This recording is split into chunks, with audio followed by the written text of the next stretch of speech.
Hello everyone, this is Harsh Kothari, and in this lecture, we will discuss about the construction of a rational number, or the field of fraction, or at the end, we'll say that it is equivalent to say it is nothing, the rational number is nothing but the quotient field of two integers. Right? So let me write the basic definition of a rational number. So we know the definition of rational number, right? So it is the collection of all element of the form a by b, where a and b belongs to set of all integers, b is non-zero, and GCD of a and b is 1. So this is just a basic definition. Okay, so to understand the construction, we start with the one question, and for that question we need one definition, and it is about the integral domain. So let me write the definition of an integral domain.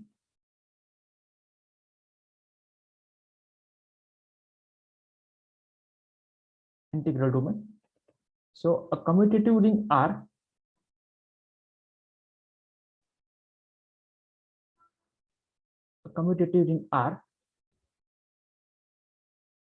with no zero divisor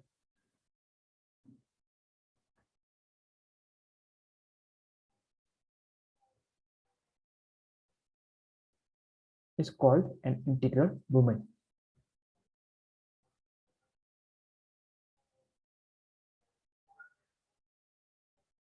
For example, we can take Z. For example, we can take Z. So Z is an integral domain that you can check very easily. So now the question is, so the main question is, does there exist a field? Does there exist a field script F which contains Z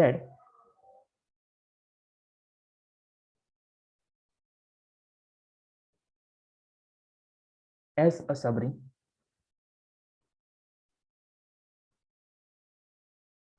And this question gives us the motivation to study a collection of rational number.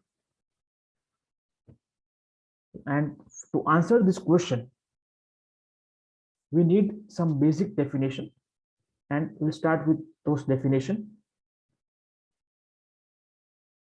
Okay. So the first definition is about an equivalence relation. Equivalence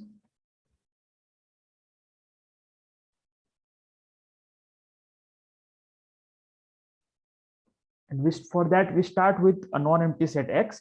So let X be any non-empty set, and a relation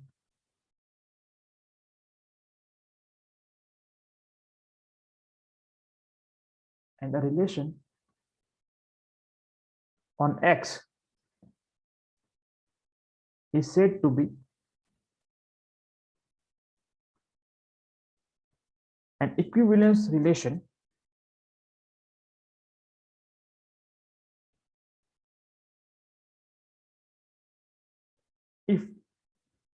if it is a reflexive, symmetric, and transitive. If it is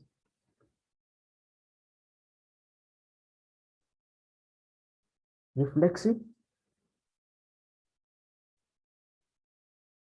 symmetric, and transitive. So what do we mean by a reflexive relation?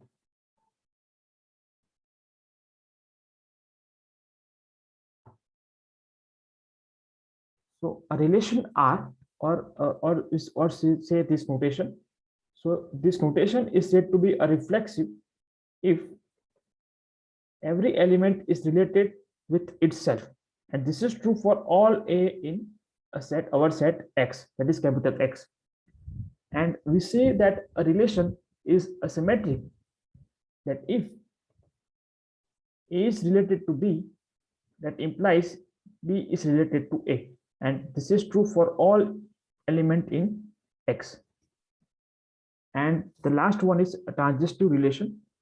So we say that a relation is a transitive if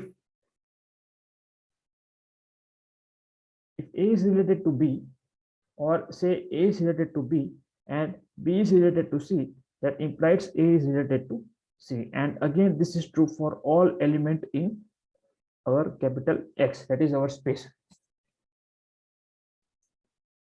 Okay, so now we'll study some example of an equivalence relation.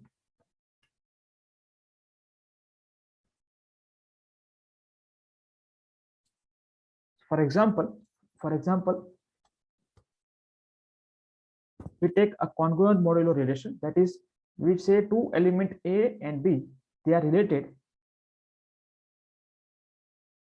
if and only if A is congruent to B modulo N. So you can easily check that it is an equivalence relation.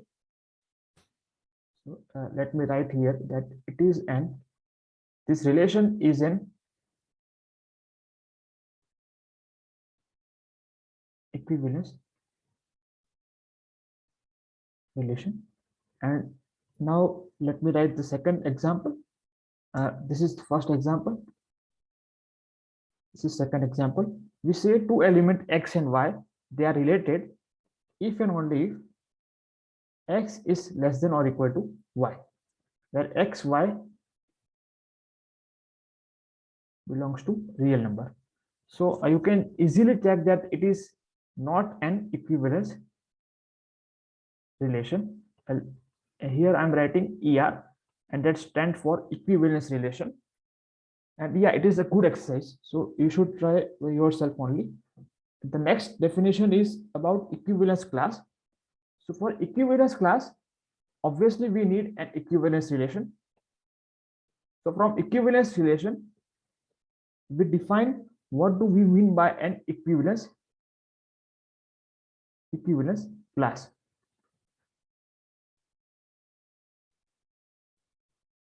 So suppose we have a relation which is an equivalence relation. Suppose this is an equivalence relation.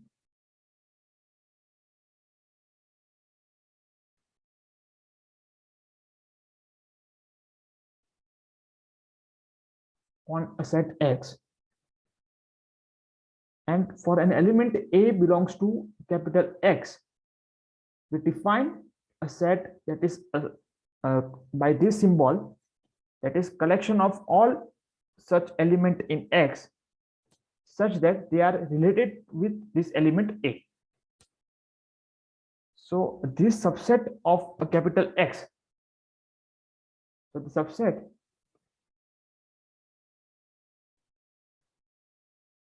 of X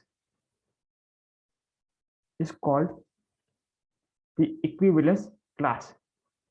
Here EC stands for equivalence class of A for an equivalence relation this. So we can also check that on a non-empty set X. So if we have a non-empty set X and say this is an equivalence relation on X,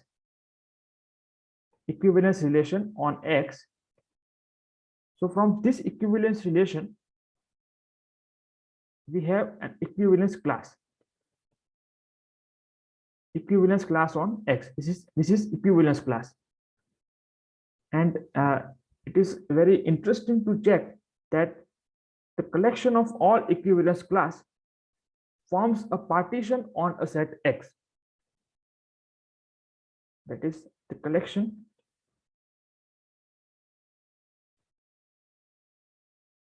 of all equivalence class on X for an equivalence relation forms a partition on a set X.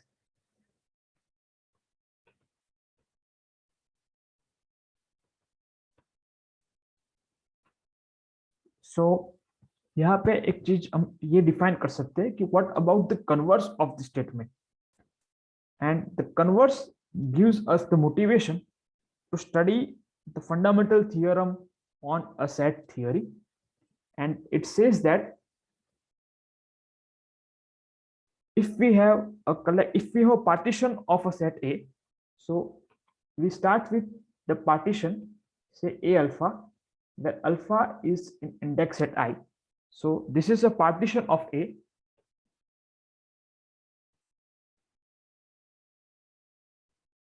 So given a partition of A, there exists an equivalence relation.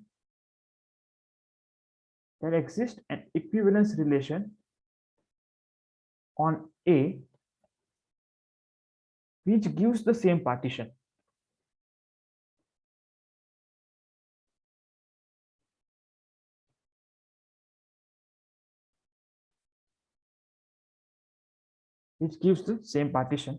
So up to this, we study that for a given equivalence relation,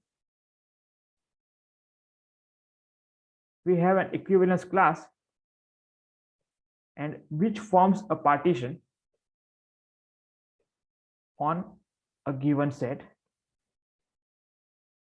So the converse is also true, that for a given partition of a set, we can define an equivalence relation which gives the same partition.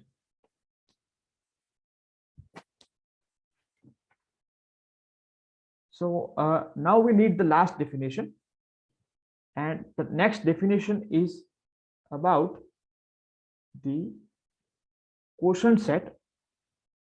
So suppose we have a non-empty set X and we have an equivalence relation on X. So the set of all equivalence class,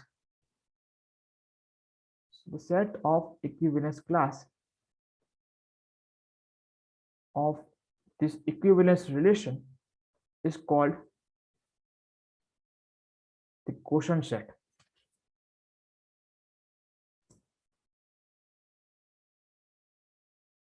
And the notation is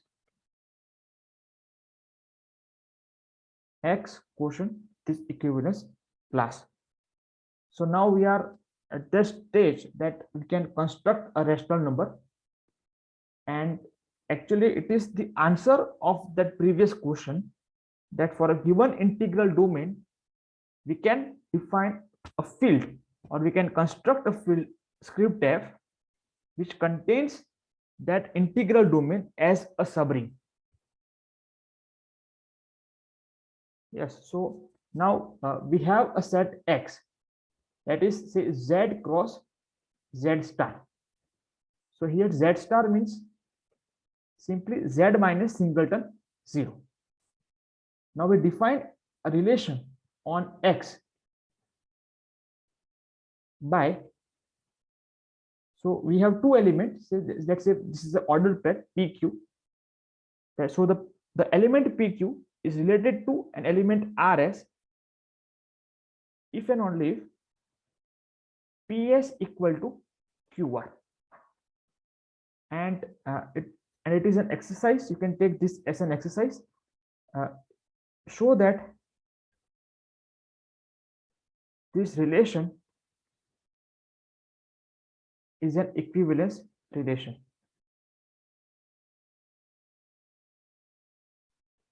And it is very simple to prove. And now we construct a collection of all equivalence class. Or first of all, let me write just an equivalence class of this element, say PQ. So equivalence class of this element is nothing but the collection of all those elements on a given set, such that these two elements are related.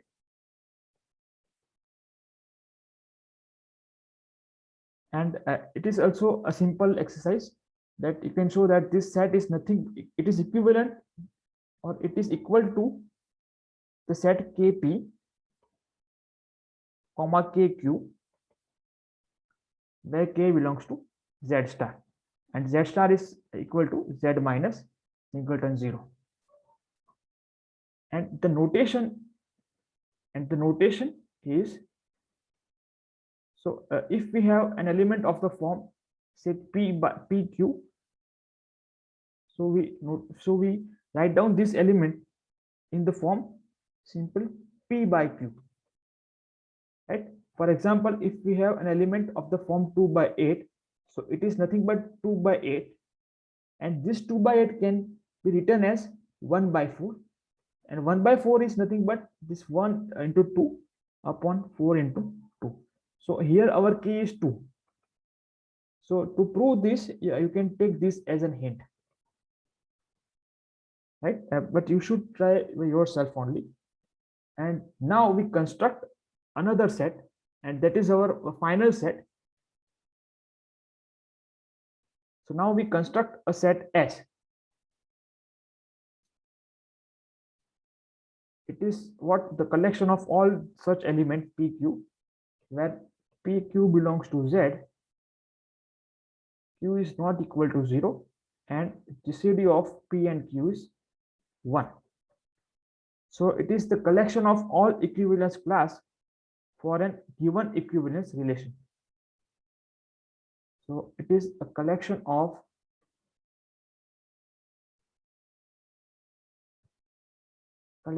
all equivalence class for a given equivalence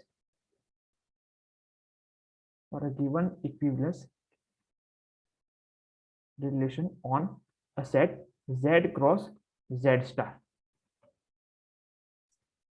And we define the relation as the two element PQ is related to RS if and only if PS equal to QR. And previously we discussed this set is nothing but the quotient set or the quotient modulo this relation.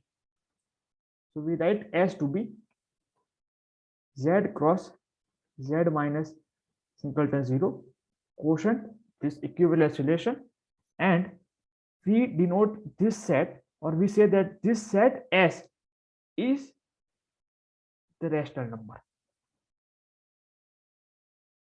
So this definition tells us that it is the quotient field of two integers, or you can say a field of fractional.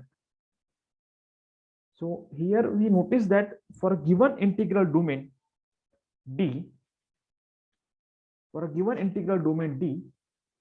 there exists a field F. There exists a field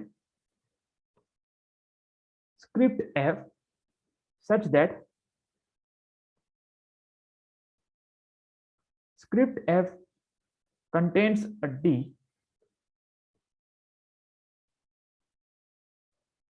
as a subring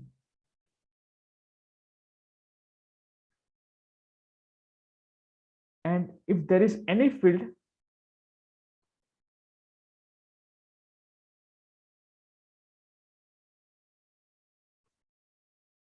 E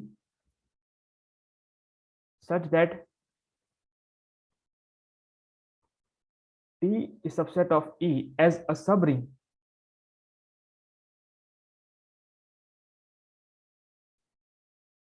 then F is contained in E as a subfield.